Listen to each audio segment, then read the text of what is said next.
Hi, I'm Eric Friedman. I'm the Executive Director of the Mad River Valley Chamber of Commerce, and we're here today for one of our community conversations to talk about wellness and wellness opportunities here in the Mad River Valley. And I have on hand today Dr. Shannon Mitchell from Mad River Eye Care, Carlene Vasquez Brown from River's Edge Integrative Medicine. I always want to say integrative, but it's integrative. And I butcher your last name. It's Hannah Skalecke.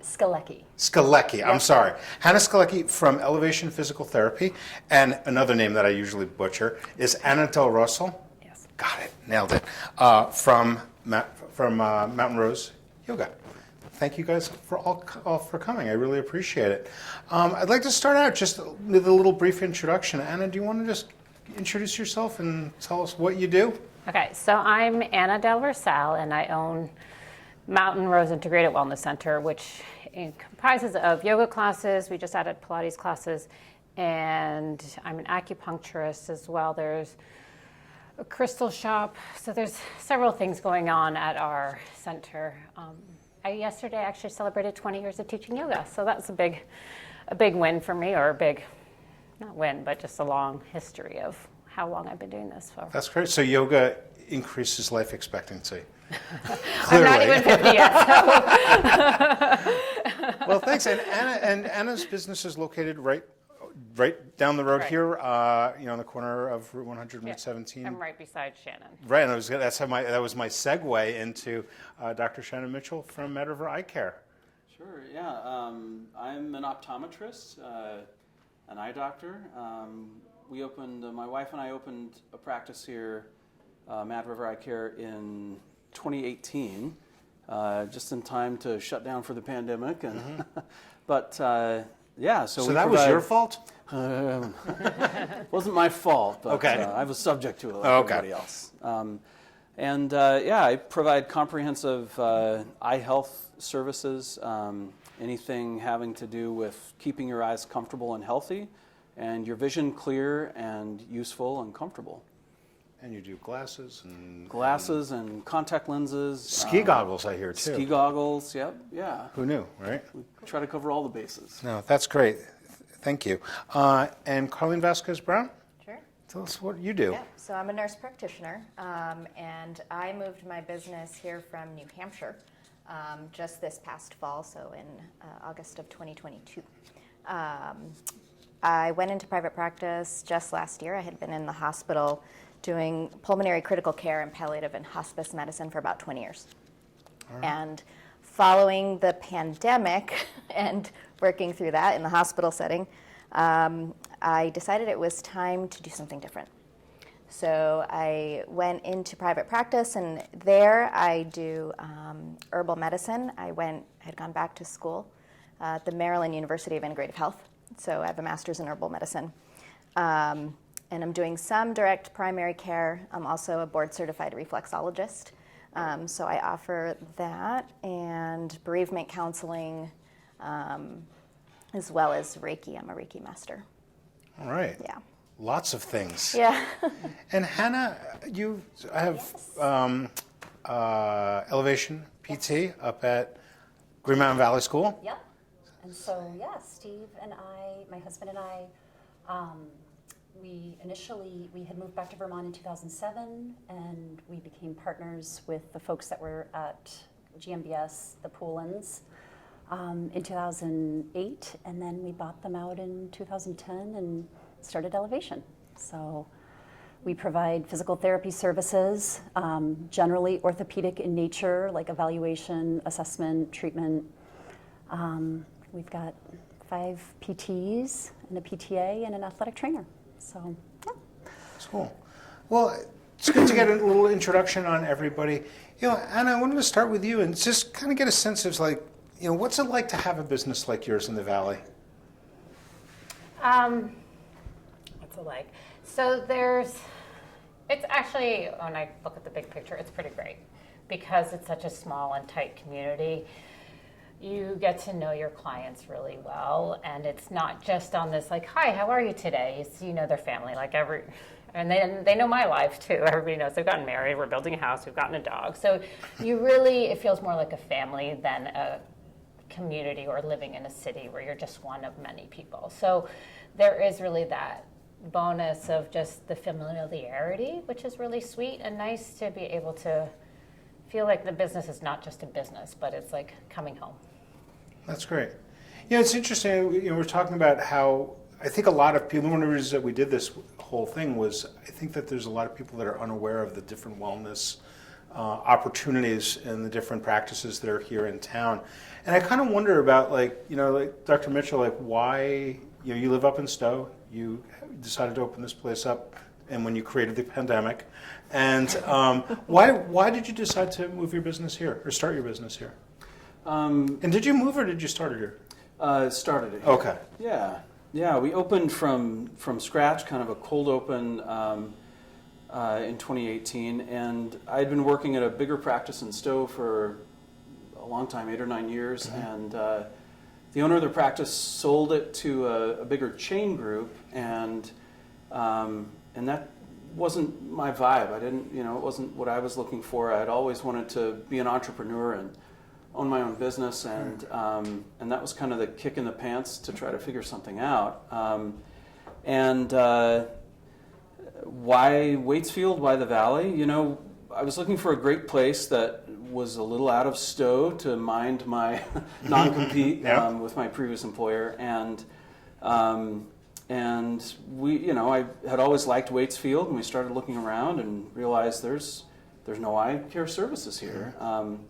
And I think what really did it is, I started looking at the current patients that I was seeing, and I was seeing a lot of people from the Valley who were traveling up to Stowe for eye care, and it was actually a resident of the Valley that called me personally one day and said, "Hey, it sounds like you're getting ready to leave the practice, and I just want you to know I'd love to invest in a business. I trust you. I know you're a good doctor."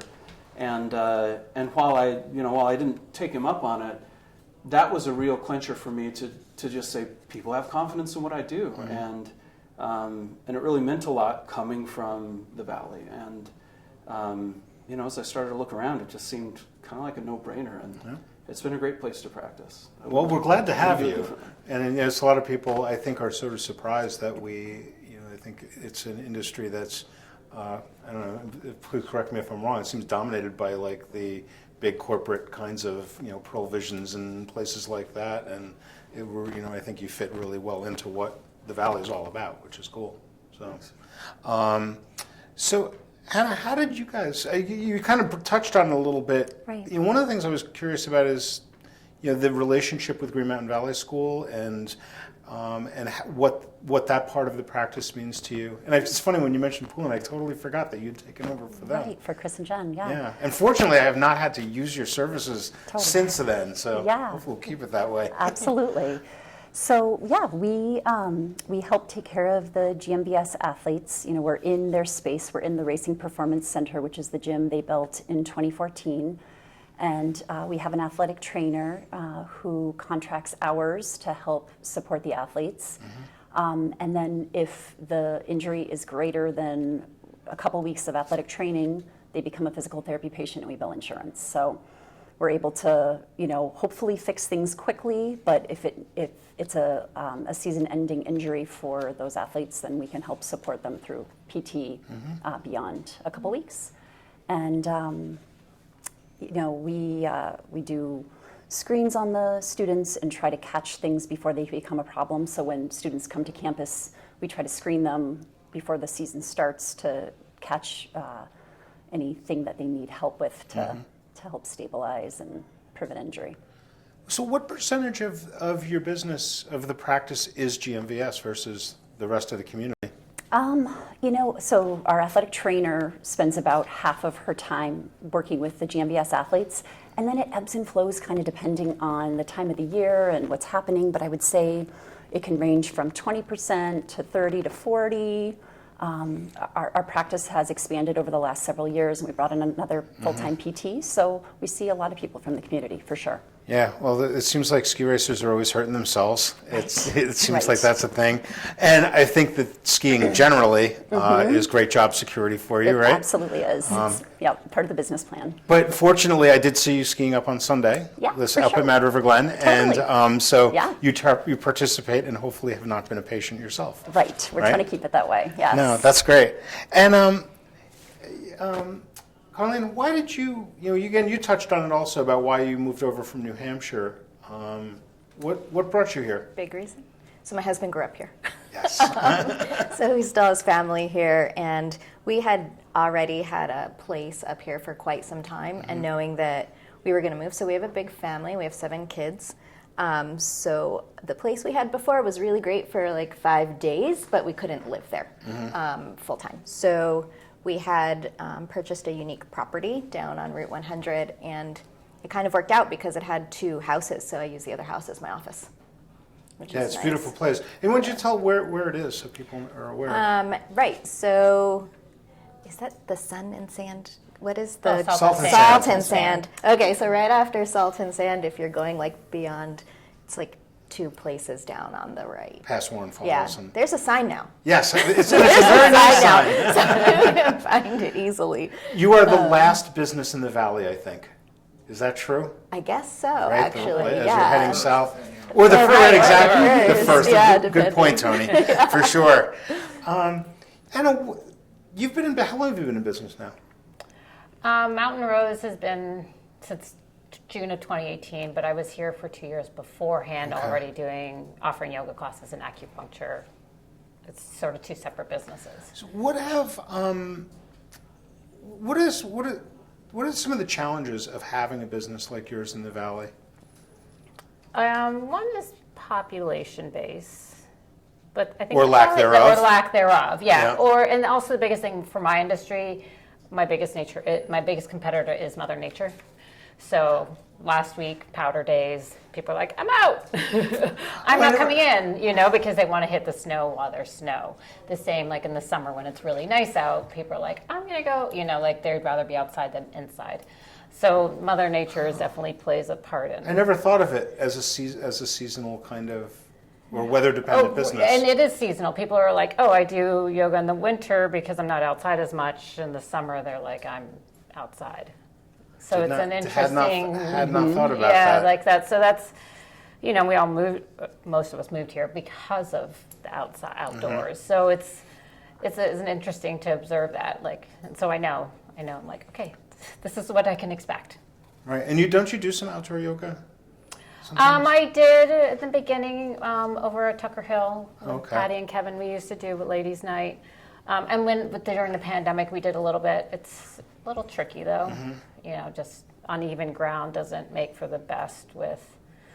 This would send people to PT. It makes it unstable, which there could be benefits, but it tends to lead towards injury. So it's, And Hannah, what are some of the challenges of having a business here from your perspective? Yeah, I think some of it is staffing up and down, and from the perspective of admin staff. And I think, in general, just dealing with insurance companies can be challenging sometimes, but it's manageable, But yeah, I think, staffing ebbs and flows. And so depending on availability and just, in general, the market of the world, that can present a challenge. And so, Dr. Mitchell, what are some of the challenges that you've kind of seen in your 4 or 5 years now that you've had? Yeah, I think I would echo what's been mentioned already. That getting kind of accessing the population base the best way. Being in the valley is great. It's like just on the brink of sustaining a practice like ours. And as we've expanded, we're realizing that more and more of our patients are coming from Barrie and Heinsberg and outside the valley. So that's really how we continue to grow. And so, and also, being able to procure the right kind of staff people. We've found it's nearly impossible to find somebody with experience that is willing or able to relocate to the Valley or commute to the Valley. And so I feel like we've been tremendously, lucky with the team that we've been able to procure and keep. Yeah. I don't think luck has anything to do with it. I don't. I mean, I think it's a lot of building up a team. I don't think that from my experience in business, luck has nothing to do with it. You might get lucky to find somebody, but to keep them, that you have to treat people right. And I know some of your staff, and they speak very highly of you. So. It's a good thing. It's interesting. You mentioned that people are coming from out of town. And is that a function of word of mouth, or is it a function of that a conscious effort on your part, or is just people beating a path to your door? Yeah, I mean it's mostly word of mouth. I practiced in Stowe for a long time, and so we have a lot of Lamoille Valley or Lamoille County. People that from Stowe and Morrisville and beyond that travel down, and then I mean they're within the last year and a half there are 2 eye doctors that retired and closed their doors, and so one in Randolph and one in Barrie, and so that's kind of people are looking for more eye doctors, and there aren't enough eye doctors in Vermont. So you didn't have to lean on them like you're going to retire, right? No, there's no pressure. I think they're aging out, but I mean, we spend almost nothing on advertisement beyond our business listing in the Valley Reporter. And your Chamber of Commerce membership. Of course, yeah. Yeah, I should mention that.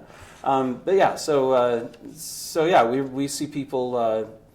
I would estimate, and I know our staff could mine our database and figure it out for certain, but probably 30 to 40% of our patients and clients come from outside the Valley at this point. That's great.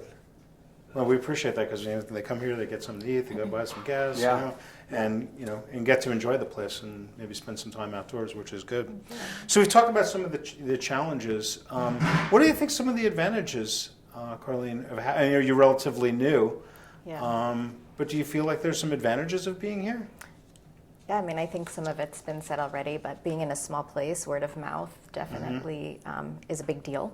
And I do think really, I mean, part of the reason I went into private practice too, but really being able to get to know people. And I feel like the pace is just slower. It's not as hectic. Well, the 7 kids makes it hectic enough. Right. So I'm like, I need a break. I'm going to work. So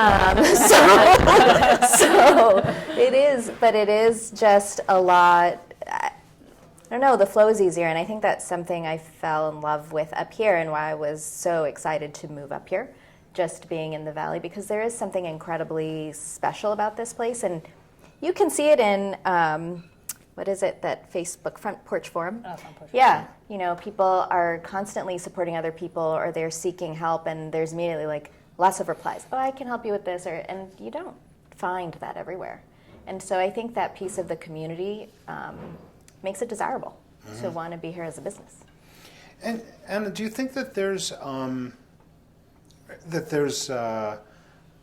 awareness of wellness in the Valley? Like There is, and then there's always the people who walk in and be like, how long have you been here? Oh, there's this. So there is, it's probably like half 50-50, like that know about what's available, and those people who have no clue. And I don't know why, or, especially because of Front Porch Forum or, the chamber, like where you have signs out. I don't know, I don't know what it is, but I would say probably, 50-50 no. Or if they seek it out too, if it's their thing, like if yoga is their thing, then it'll be easier for them to seek it out than if it wasn't. Yeah.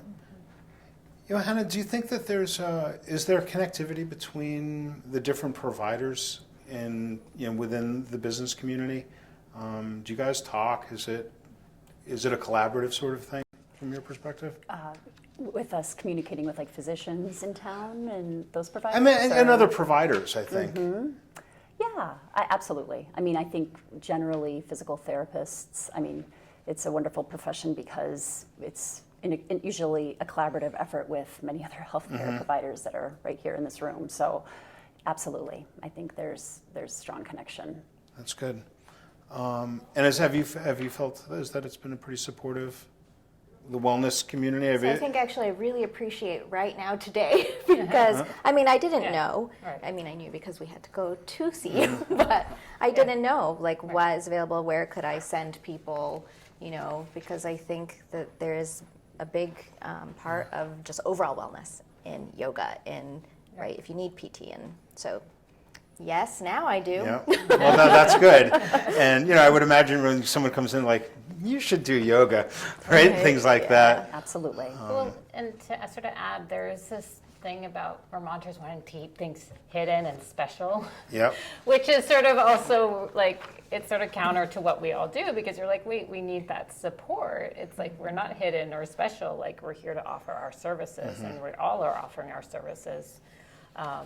So it's like a funny thing about Vermonters about like, oh, this secret place only Vermonters know about. And you're like, wait.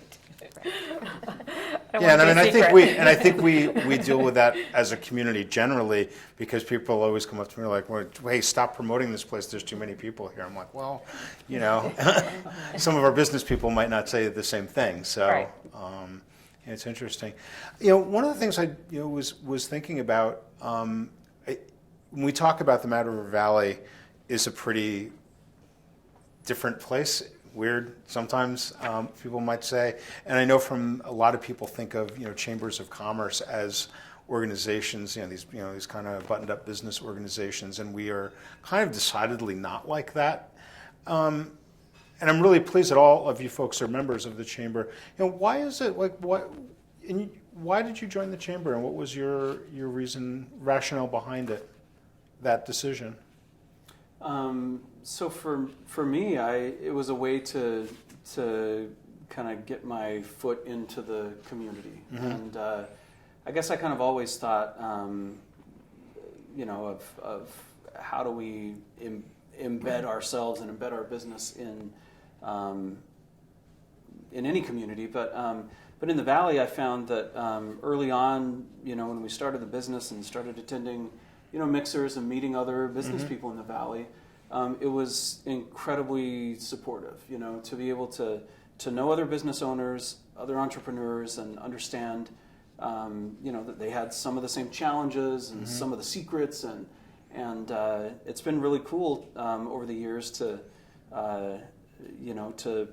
provide services for some of those business owners and to take advantage of their services too, and just kind of feel that, arm around you. I think, like you mentioned, it feels a little more relaxed, compared to what you think of as a chamber association, and it feels looser, but it's not any less collaborative or less, tight knit than you would ever imagine. So yeah, no, that's interesting. I appreciate that perspective, and it's interesting, Carlene. You. If I recall, when you started your business, you contacted the chamber and asked about membership, which we always love. I don't have to go beat on people for it, so it's nice. Has it been a good experience for you? Not to put you on the spot. Yeah, no, for sure. So growing up, my dad owned his own business, and probably that came from that, because he's like, if you're going to be in your own business, you've got to be with the Chamber of Commerce. So I guess that just always stuck in my head. But yeah, I mean, it's been incredibly helpful. Yeah, well, I hope so. And like I said, I think historically, nationally, I think these types of organizations, these types of businesses like wellness types of yoga studios and things like that, I think don't tend to be chamber members. And I'm really supportive. I really appreciate the support that we get from you folks. And I hope that it seems like you do a particularly good job, Anna, with your social media, and we try to support it with that. And you do super fun stuff with that. So it's. I hope that you see some value in that. Yeah, when similar to Carlene, before I moved here, I actually reached out to Rebecca when she was. Yep. That was my predecessor. And she helped. The predecessor of the predecessor. Right, and she at that point they were trying to get the Mad River Valley wellness community together, and so it helped going to those meetings from Manchester. So I drive up for 2 hours to go to this wellness meeting, but that's where I met people who connected me to get my first apartment here. So it helped really get me settled in. Otherwise, I probably wouldn't have been able to actually do the move. So the chamber was a big part in helping, like Shannon was saying, just getting settled and being like, hey, you're finding that network within. And it's, I think about all the connections I've made through attending the mixers. It's quite a few. I got to start doing more mixers. So it's funny. Some people want them. Some people don't want to go to them. And I tell you, when I was over at Mad River Glen for all those years, I used to dread going to them. What some people want to for a free drink, right? That's interesting. So what else? Does anyone have any comments on, with the wellness community generally about, it seems like there's a lot of them. Whether they're, just all over the place, that there's all these little wellness businesses, whether it be massage or yoga or, Reiki or whatever, all sorts of, different stuff. Do you think that there's like more per capita here than in other places, or is that just my... I mean, I think it's a step away from the corporate medical model, and it's understanding that health and wellness comes in such a variety of approaches. And so, and also just getting away from the fix the illness approach to let's try to prevent it from becoming a problem. Yeah. I think there's pockets around the country that values that and doesn't want to just send folks to fix the problems. They want to try to prevent it from becoming a problem. Carlene, you're the name of your practice is Integrative Medicine. I mean, and you come from, you're a PA, NP. I'm sorry, nurse practitioner, and then you're combining that with the holistic approach. So, can you talk about like maybe your philosophy on that a little bit? Yeah. So honestly, I mean, I worked in conventional medicine for a long time, and I think working with really complex and terminally ill patients, it was really common to, what could I have done different? Or is there something I can do different? Or I'm gonna go try this experimental therapy or this. And it really made me dive into complementary therapies to see. I mean, that's why I became a Reiki master. It's why I went to pursue reflexology training. And I think the fact is, conventional medicine is wonderful for what it is, but there's a lot more to, being well and promoting health. And I think we sometimes get away from that. And we, just like you said, all of a sudden there's a big problem and we're dealing with the problem. Not to say maybe it could have been prevented, but you don't know by doing other things. And so I think that's the piece of the integrative part where, if you have medical issues, of course, we can address those, but let's also look at how you can be as well as possible with some of these other complementary therapies, be it yoga, Pilates, massage routine. It's lots of different things. So I think the value in really looking holistically at somebody, and I think the other piece that was big going through the program I went through is the social piece. I look even at my own kids and I think about the difference socially. People interact so differently now. And you mean generationally? Generationally, and I think it has such a different, strain on our mental wellness, and that's such a big part of our physical wellness. So I think that piece too, like from an integrative standpoint, is pulled in, whereas I think conventionally that's not. Right. So interestingly, when you talk about the generational side of it, Anna, you just said that you've been doing this for 20 years now, as of yesterday? Yeah. Well, teaching for 20 years. Teaching for 20 years. Have you seen the field change? Oh, totally. In what ways? I started doing yoga in 1999 when it was everything Madonna. was in black and white then, like, right? Yeah, it was like Madonna was doing it, and that was like who was doing it, so it was out of the box, right? She's always out of the box. But, so the few people, show up at the sweaty shala, and it'd be 10 people, and now you go, and there's 40, 50. They have conferences now about these people, and hundreds of people, hundreds of students showing up. So it's completely changed. And, it was, I think about how I remember like telling my friends, like, oh, back in 90 or 2000, I want to open a yoga studio, and be like, why would you do that? There's no money in that, so that's what the perception was then. Now, fast forward 23 years, it's because it's much more common and it's much more accepted because it's, it can be, there's so many different styles of yoga, but it can help with your health, stress release, strength, flexibility. It has your nutrition, or your choices that you make in life. So it's definitely shifted in 20. Are there more men doing it now than there were 20 years ago, or is that been fairly constant? I think it's fairly constant. One of my first teachers was a male, so usually when there's male teachers, they attract more males. So his studio was definitely like a 50-50. But my female teachers, it's usually female. Yeah, it's usually more women. But we do have, and I'm like, I don't know how. You may have to edit this because we have the men's class, and so there's definitely more men that go to that class because it's a male teacher. I think they feel more comfortable in that setting. So I'm wrong in thinking that too. I think of it as a more female. It is definitely. It's probably 70-30. Mm-hmm. That's interesting. Okay, I didn't. Yeah, it was. But I think it's also women's approach. Female, like as women, we know we can tell. You'd be like, oh, you should try this. If we tell a man, they're less likely. No, and it's just the truth of what it is, right? We're like, hey, my husband, I'm like, I can needle your knee, and he's like, I'm like, you get it for free. You walk it off. Right, exactly. I'm just gonna rub some dirt in it. right, and that's just our female perspective versus male perspective.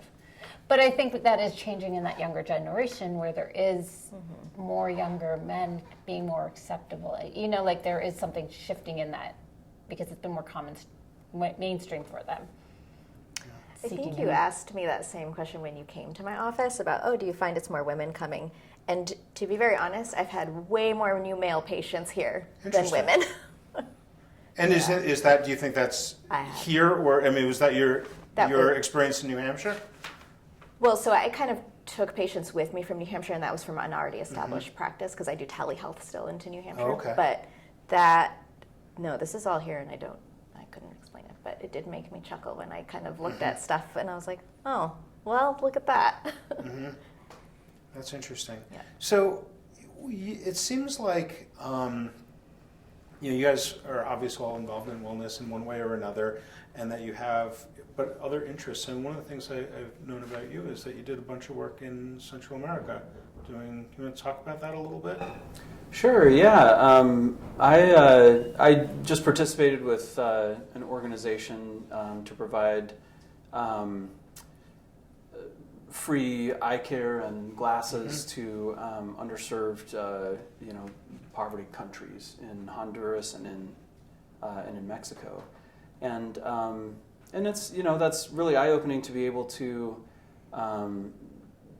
see people where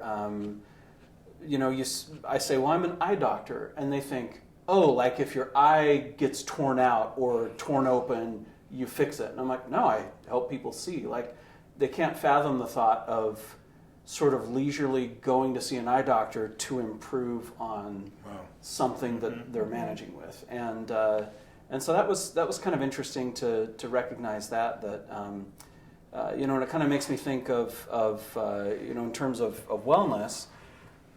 I think for a long, the last 30 or 40 years, or probably longer, in our society, we have kind of looked at our health in terms of badness. When there's a problem, we maybe address the problem if it's bad enough. But wellness, I think, is kind of a newer philosophy of being able to look at how do I want to live my life? How comfortable and fulfilling do I want it to be? What are the things I need to do to achieve that? And I think it's kind of a luxury that we have to be able to think about that and have the resources available to take advantage of that. It shouldn't be a luxury, though. It should be kind of the way that any person can look at their life and pursue the kinds of things that will help them to feel more fulfilled and really enjoy life to the fullest. But yeah, working with, in third world countries has been really inspiring, and we're actually, one of our goals is we're currently kind of saving up and raising money to, for me and my staff to go do a mission trip in Honduras again and provide glasses and some support. Does this have anything to do with the fact that it's going to be like 20 below this weekend and you want to get the hell out of here? Well, it's not this weekend. Oh, okay. We're shooting for maybe around a year from now. I guess it'll be In the winter. No, that's awesome that you're doing that kind of thing, and you're definitely a fun-loving guy. I happened to be behind you in the Warren 4th of July parade a couple of years ago, and you guys were having with your giant eyeball. Yeah. That was really fun. What other, just to kind of sort of wrap it up a little bit, I'm just interested in a little more about, what is it that you do? I know you're a skier. Yeah. What else do you and your family do around here that makes the Mad River Valley your home? A lot of hiking too, for sure, and biking and just playing outside. It's wonderful to be able to raise our kids and get to spend a lot of time outside with them. So, and then to have the river right here too, it's pretty special. So. Oh, that's great. Anna, anything you want to add? So what makes the valley special? Or Yeah, or for you, or what brought you here, and what keeps you here? Well, I guess what brought me here is that it felt like home. Well, that's Driving nice. through, my friend Yeah. was like, "This is where I see you," and I'm like, "Yeah." I was like, "Okay." I think it's the outdoors. It's as expansive as East Coast can be. I think I say that because the West Coast, I feel like whenever I go out to the West and see the mountains, I'm like, wow. But just having that outside time is a big thing for me. It's just going out and just walking in the woods, and I also snowboard, and so That's why I didn't see you up at Mad River that exactly. much, right? I've only been there once on a skin. On what? On skinning. Oh, out. skinning. Oh, Yeah. okay. Oh, I thought you just went for the fish fry or something. No. Oh, we know. Yeah, no, on the mountain ones. Yeah, it's always amazing when people are just like, oh yeah, I've been there. You just go to. They think of it as a bar. Right. Into the bar. Yeah. Again, to wrap up, is there anything else anyone wants to talk about in terms of wellness or the community and how you fit in and any of that? I sort of think along what Shannon and Carlene were saying is that preventative care is so huge. Like traditionally, acupuncture in China was seen as a preventative cure. So if you got sick, the acupuncturist didn't get paid because they did it on a regular basis to keep you healthy. And our society is so different from that, where it's now I'm hurt and let me go seek out care. Yeah. So if we could shift that brain thought or that thought process of like, no, I need to take care of myself through having regular visits with whoever, healthcare, eating well, getting outside, exercise, stress management, all of that, then some of this, it would shift our paradigm in health. Yeah. No, that's terrific. That's a great way to wrap up. And I really appreciate you all coming today and taking the time out of your day to share with the community what it is that you do and the different options that they're on. And please know that the Chamber's here to help promote that and help make life better holistically for everybody here. So thanks for being here, and carry on. Thanks, Eric. Thank you, Eric.